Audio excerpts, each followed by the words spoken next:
जब भी व्रत के खाने की बात होती है तो सबसे पहले साबूदाना का नाम आता है।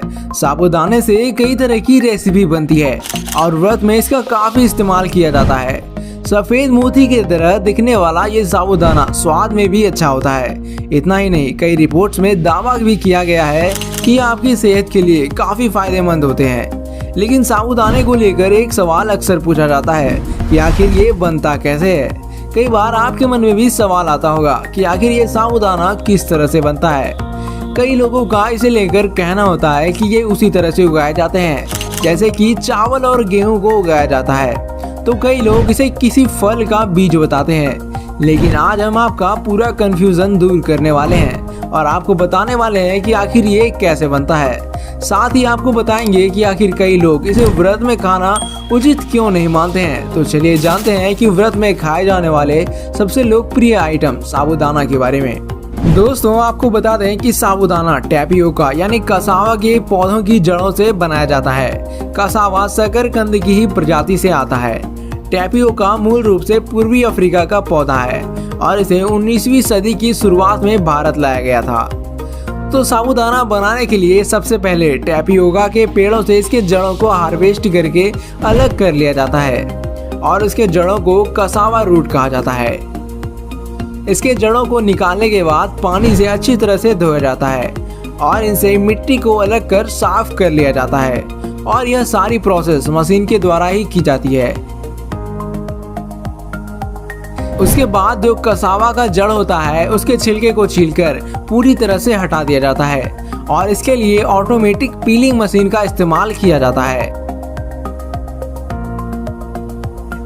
इसका सारा छिलका निकल जाने के बाद इसे एक बार फिर से अच्छी तरह से धोया जाता है ताकि इसमें मौजूद सारी गंदगी अच्छी तरह से साफ हो जाए। फिर छिले हुए जड़ को क्रशिंग मशीन में कन्वेयर बेल्ट के जरिए डालकर अच्छी तरह से पीसा जाता है और पीसते वक्त इसमें पानी भी मिलाया जाता है और जब यह पीसकर तैयार हो जाते हैं तब दूधिया रंग का पेस्ट बनकर तैयार हो जाता है। और पीसने के बाद यह जो पेस्ट तैयार होता है उसमें से शुद्ध स्टार्च और फाइबर को अलग कर लिया जाता है। इसके साथ ही स्टार्च को 3-4 अलग अलग फिल्टरों से अच्छी तरह से रिफाइनिंग की जाती है।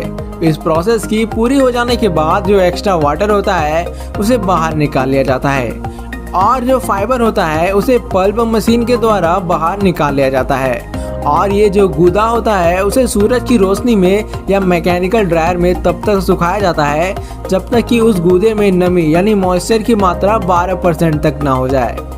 और सूखने के बाद यह गूदा बड़े बड़े चट्टानों की तरह दिखता है और इसे फिर से मशीन में डालकर पीसा जाता है जिससे हमें अरारोट प्राप्त होता है। जी हाँ, इसी क्रम में अरारोट भी तैयार होता है और उसके बाद आखिर में अरारोट को कन्वेयर बेल्ट के जरिए साबूदाना का शेप देने वाली मशीन में डाला जाता है जिसके बाद ये मशीन इस अरारोट को 1 mm से 7 mm के साबूदाने के आकार में बदल देता है और ऐसे साबूदाना तैयार हो जाता है और इसे पैकेट में पैक कर दिया जाता है और फिर ये मार्केट में जाने के लिए तैयार हो जाता है। दोस्तों, साबूदाना में कार्बोहाइड्रेट काफी मात्रा में पाया जाता है और साथ ही इसमें कैल्शियम और विटामिन सी भी कुछ मात्रा में मौजूद होता है जिससे व्रत के समय थोड़ी एनर्जी मिल जाती है और इसीलिए साबूदाना को व्रत के समय में खाने का चलन बढ़ता गया है। लेकिन कुछ लोग साबूदाना को व्रत में खाना उचित नहीं मानते हैं। उनका कहना यह होता है कि साबूदाना बनाने के वक्त जब जड़ों के गूदे को पानी में रखा जाता है तो इतने दिन तक पानी में रहने पर इसमें कीड़े लग जाते हैं, साथ ही पानी भी खराब होने लगता है। इसके बाद साबूदाना बनता है। इस वजह से लोग कहते हैं कि साबूदाने को व्रत के वक्त नहीं खाना चाहिए। आपका क्या कहना है हमें कमेंट में जरूर बताइएगा। और अगर आपको साबूदाना बनने की जानकारी अच्छी लगी हो तो इस वीडियो को लाइक ज़रूर कर दें और ऐसे ही अच्छे वीडियोस को देखते रहने के लिए हमारे चैनल को सब्सक्राइब करके बेल आइकन पर जरूर प्रेस करें। अब आपके स्क्रीन पर 2 वीडियो और दिख रही होगी। दोनों वीडियो बहुत अच्छी है। वीडियो पर क्लिक करके वीडियो को ज़रूर देख लीजिएगा।